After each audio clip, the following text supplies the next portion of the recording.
Assalamualaikum warahmatullahi wabarakatuh.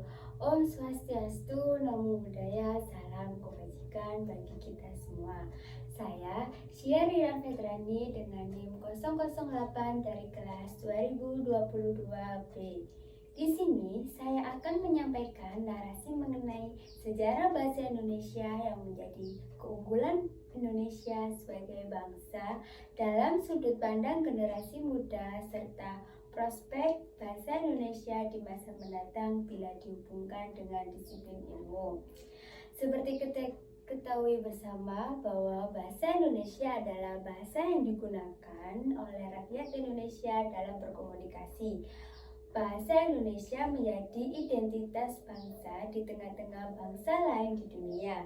Sebelum resmi menjadi bahasa Indonesia dikenal sebagai bahasa Melayu. Sejak tanggal 28 Oktober 1928, bahasa Indonesia dipakai resmi oleh bangsa Indonesia sebagai bahasa nasional. Jati diri sebuah bangsa salah satunya dapat dilihat dari bahasa. Tak terkecuali bahasa Indonesia sebagai bahasa nasional bangsa Indonesia.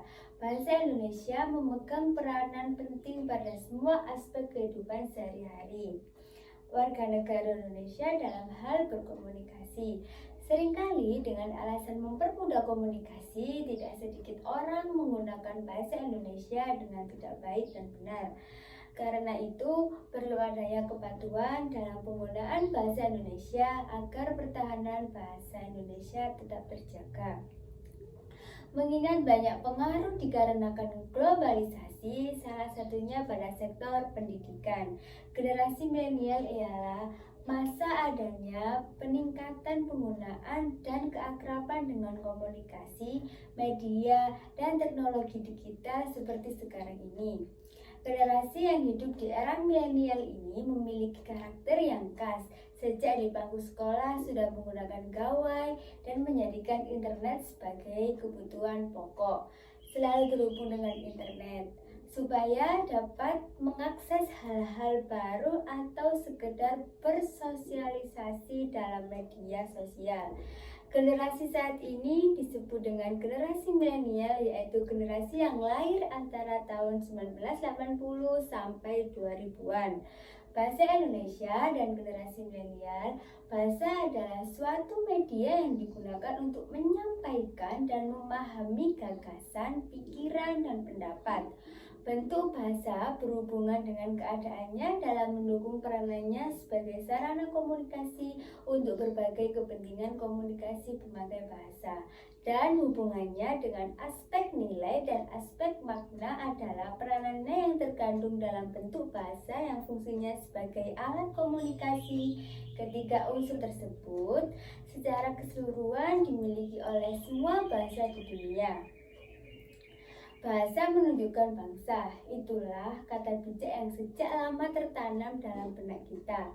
Bahasa kita adalah bahasa Indonesia, bahasa yang bukan hanya menjadi kebanggaan dan identitas, tapi juga alat persatuan yang berjasa dalam sejarah Indonesia. Seperti yang terdapat pada isi Sumpah Pemuda yang ketiga, yaitu kami, putra-putri Indonesia, menjunjung bahasa persatuan, bahasa Indonesia. Sebagai generasi muda Indonesia, sudah sewajibnya kita harus mempertahankan bahasa Indonesia sebagai bahasa persatuan negara Indonesia. Usaha-usaha yang dapat kita lakukan untuk mempertahankan bahasa Indonesia sebagai bahasa persatuan yaitu: 1. Kita dapat memperluas wawasan ilmu pengetahuan mengenai sejarah perkembangan bahasa Indonesia dengan mencari sumber-sumber ilmu pengetahuan di perpustakaan, internet, dan bertanya kepada orang yang mengerti tentang ilmu bahasa Indonesia. Dengan begitu, kita dapat memahami, mengerti, dan mendalami makna sejarah terbentuknya bahasa Indonesia.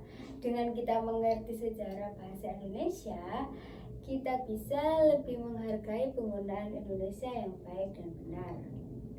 2. Memperkenalkan bahasa Indonesia yang benar kepada dunia internasional agar bahasa Indonesia dapat menyamai kedudukan bahasa asing di luar negeri seperti bahasa Jepang, bahasa Inggris, bahasa Jerman, dan lain-lain.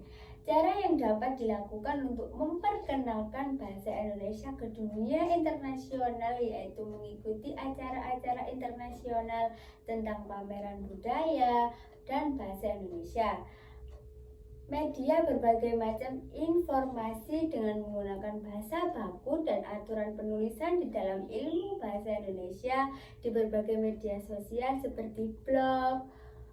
Bahasa Indonesia pada masa-masa mendatang diharapkan lebih menampakkan peranannya dalam kehidupan modern. Sebab bahasa Indonesia tidak hanya sekedar sebagai alat komunikasi dalam masyarakat yang memiliki latar belakang bahasa dan budaya yang beraneka ragam, tetapi juga merupakan bentuk sikap budaya bangsa Indonesia. Bahasa Indonesia sangat bisa dipelajari dan diajarkan secara menyenangkan.